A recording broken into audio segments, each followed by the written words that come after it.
అందరికీ నమస్కారం. ఈరోజు మరొక మంచి కథతో మీ ముందుకు. చంద్రనగరం రాజుగారికి చెంపకవల్లి అనే కుమార్తె ఉండేది. చెంపకవల్లికి చిన్నప్పటి నుండి కూడా దాగుడు మూతలు అంటే చాలా సరదా.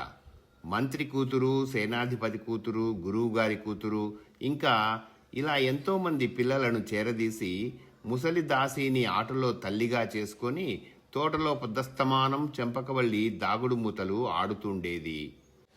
ఆటలో దాక్కున్నప్పుడు చెంపకవల్లిని తక్కిన వాళ్ళు సులభంగా కనిపెట్టలేక పోయేవారు.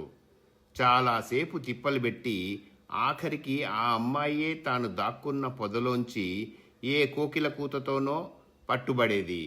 తన దొంగ అయినప్పుడు తక్కిన వాళ్లను ఇట్టే కనిపెట్టేసేది. శుక్లపక్ష చంద్రునికి మళ్ళీ చెంపకవల్లి పెరిగి పెద్దదై 15 ఏళ్ల బాలాకుమార్తె అయ్యింది. ఆమెకు పెళ్లియీడు వచ్చిందని రాణిగారు ఒక రోజున రాజుగారితో చెప్పింది కూడాను. ఆయన నమ్మలేదు. పసిపిల్లకు మళ్ళీ దాగుడు మూతలు ఆడే ఈడు దాటనే లేదు, అప్పుడే పెళ్లియీడు వచ్చిందంటావేమిటి అన్నాడు రాజు.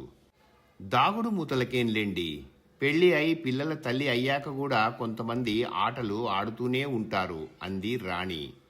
సరే అటైతే చెప్పన్న దేశపు రాజకుమారులలో ఎవరిని పెళ్లి చేసుకుంటుందో కనుక్కో అన్నాడు రాజు. అప్పుడు రాణి కూతుర్ని పిలిచి, ఏమే పుత్తడి బొమ్మ, చెప్పన్న దేశపు రాజకుమారులలో ఎవరే నీ పెళ్ళికొడుకు అని లాలించి అడిగింది. అందుకు చెంపకవల్లి, ఎవరేమిటి, నేను దాక్కున్నప్పుడు ఏ రాజకుమారుడైతే నన్ను కనుక్కోగలడో అతడే అంది. రాణి వెళ్ళి రాజుతో చెప్పింది. రాజు చెప్పన్న దేశపు రాజకుమారులందరికీ వినపడేటట్టు చాటింపు వేయించాడు. రాకుమారులు రోజు గుంపులు గుంపులుగా వస్తుండటం, చంపకవల్లిని వెతుక్కోవడం, ఆమెను కనుక్కోలేక వెర్రిమొహాలు వేసుకుని తిరిగి దారి పట్టడం ఇలా జరుగుతూ వచ్చింది. ఏ రాకుమారుడు కనుక్కోలేకపోతే కూతురికి పెళ్లి కాదేమోనని రాణికి భయం వేసింది. పోనీయవే, పెళ్లి కాకపోతే హాయిగా దాగుడు మూతలు ఆడుకుంటూ మన ఉద్యానవనంలోనే ఉండిపోతాను అంది చెంపకవల్లి. అలా అంతేగాని చెంపకవల్లికి పెళ్లి చేసుకోవాలని లేకపోలేదు. పాంచాల దేశపు రాకుమారుడు భానుకుమారుడు చాలా అందంగా ఉంటాడని, తనకు మళ్ళీనే అతనికి ఆటలంటే సరదా అని ఆమె విన్నది. చేసుకుంటే అతన్నే పెళ్లి చేసుకోవాలి అని నిశ్చయించుకుంది. ఆమె భానుకుమారుడింకా తనని వెతుక్కుంటూ రాలేదు, ఎందుచేతో చెప్పమా అని అనుకుంటూ ఎదురు చూస్తూ ఉంది. భానుకుమారుడికి కూడా ఈ చాటింపు వినపడింది. చంపకవల్లిని ఎలాగైనా కనుక్కొని పెళ్లి చేసుకోవాలని మనసు పడ్డాడు. అయితే తనకంటే కొమ్ములు తిరిగిన రాజకుమారులంతా చేతకాని వాళ్లమంటూ తిరిగి వస్తుండగా తనకి మాత్రం ఈ పని సాధ్యమవుతుందా అని ఊరుకున్నాడు. భానుకుమారుడికి స్నేహసాగరుడు అనే స్నేహితుడున్నాడు. అతను రాకుమారునితో, ఇక్కడ కూచొని ఇలా మీనమేషాలు లెక్క పెడితే కార్యం చక్కబడుతుందా, రా బయలుదేరు, ఇతరులకు సాధ్యం కాని పని నీకు సాధ్యం కాదనుకోకు, నువ్వు తప్పకుండా నెగ్గుతావు, నాకు తెలుసు అంటూ ప్రోత్సహించి భానుకుమారుణ్ణి చంద్రనగరానికి లాక్కువచ్చాడు.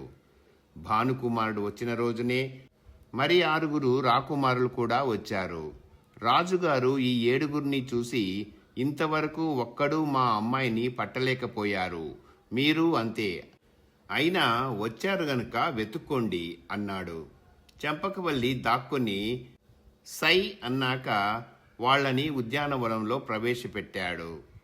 భానుకుమారుడు తక్కిన రాజకుమారులు 6 తలొక్క తెన్ను వెళ్ళి వెతికారు. చెట్లు వెతికారు, పుట్టలు వెతికారు, పొదరిళ్లల్లో చూశారు, పర్ణకుటీరాలు గాలించారు. అక్కడేమిటి ఇక్కడేమిటి అన్ని చోట్ల అన్వేషించారు. తిరిగి తిరిగి చెప్పులు అరిగిపోయినాయే కాని వాళ్ళెవ్వరికీ చెంపకవల్లి జాడ తెలుసుకోలేకపోయారు. రాణికి ఈ మాట మరీ భయం వేసింది. ఆనాడు వచ్చిన రాజకుమారులు తప్పితే ఇంక రావాల్సిన రాజకుమారులెవరూ లేరాయే. చెంపకవల్లి పెళ్లి మాటేమిటి, ఇది ఆవిడకు పట్టుకున్న ఆత్రం. అమ్మాయి, లేనిపోని పట్టింపులు పోక ఈ 7 రాకుమారులలో నీకు నచ్చిన వాణ్ణి ఎన్నుకోవే అని బ్రతిమిలాడింది. అదేమన్నమాట, ఇంతగా కావలిస్తే వీళ్లనే రేపు మళ్ళీ వచ్చి వెతుక్కోమను, నన్ను కనుక్కోగలిగిన వాణ్ణే గాని నేను పెళ్లి చేసుకోను అని నిష్కర్షగా చెప్పివేసింది చంపకవల్లి. మరునాటి ఉదయం భానుకుమారుడు స్నేహసాగరుడితో ఏటి ఒడ్డుకు పోయి 1 కాదు 100 అవకాశాలు ఇచ్చినా చంపకవల్లిని కనుక్కోలేమని నిట్టూరుస్తూ చతికిలబడ్డాడు.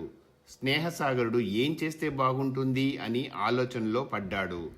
ఇంతలో చంపకవల్లికి దాగుడు మూతల్లో కళ్ళు మూసే ముసలిది దారిన పోతున్న దానికి మళ్ళీ వచ్చి నిలబడి ఏమీ ఎరగనట్టు ఎవరయ్యా మీరు అంది. రాకుమార్తెను వెతకడానికి వచ్చిన 7 రాకుమారులలో నేనొకణ్ణి అన్నాడు భానుకుమారుడు. అందుకు ముసలిది, ఓహో అలాగా, నిన్న మీరంతా వెతుకుతూ ఉన్నప్పుడు ఉద్యానవనంలో నేను ఉన్నాను. అవును గాని 7 అంటావేమిటి? నేను 8 రాకుమారుల్ని చూసినట్లు జ్ఞాపకమే. ఈ రాజకుమారులంతా ఇంతే, 90 ఏళ్ల దాన్ని. నాకు ఆనినంత చూపు కూడా వీళ్లకు ఆనలేదే.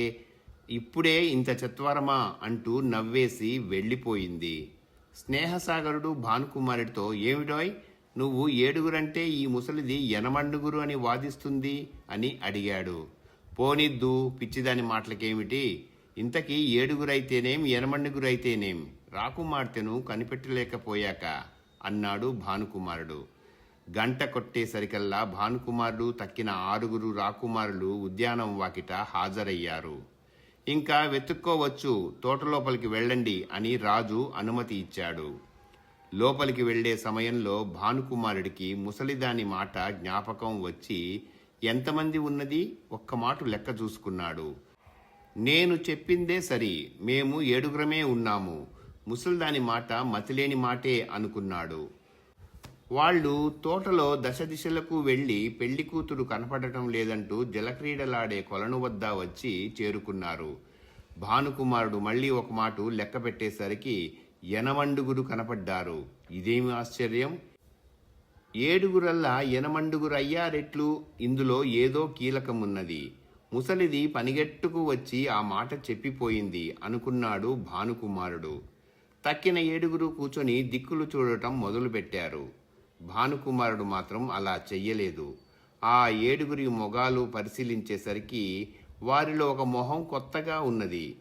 అతడు ముసిముసి నవ్వులతో ఆ కొత్త మొహం వద్దకు సూటిగా వెళ్లి చెయ్యి పట్టుకొని, ఏ దేశపు రాజకుమారులండి మీరు అని అడిగాడు.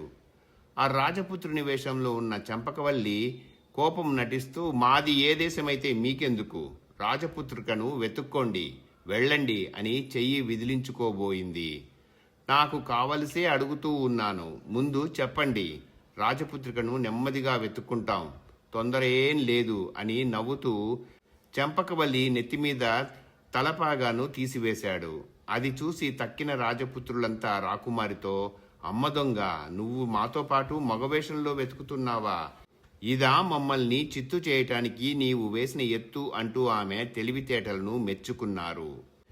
ఈ దాగుడు మూతల్లో భానుకుమారుడు చంపకవల్లిని కనుక్కున్నాడు కాబట్టి భానుకుమారుడికి చంపకవల్లికి వైభవంగా వివాహం చేశారు రాజుగారు. రాణిగారు ఈ వివాహాన్ని చూసి ఎంతో సంతోషపడ్డారు. చంపకవల్లి తను కోరుకున్న భానుకుమారుడే తనకు భర్తగా రావడంతో ఎంతో ఆనందించింది. ఇంతటితో కథ సమాప్తం.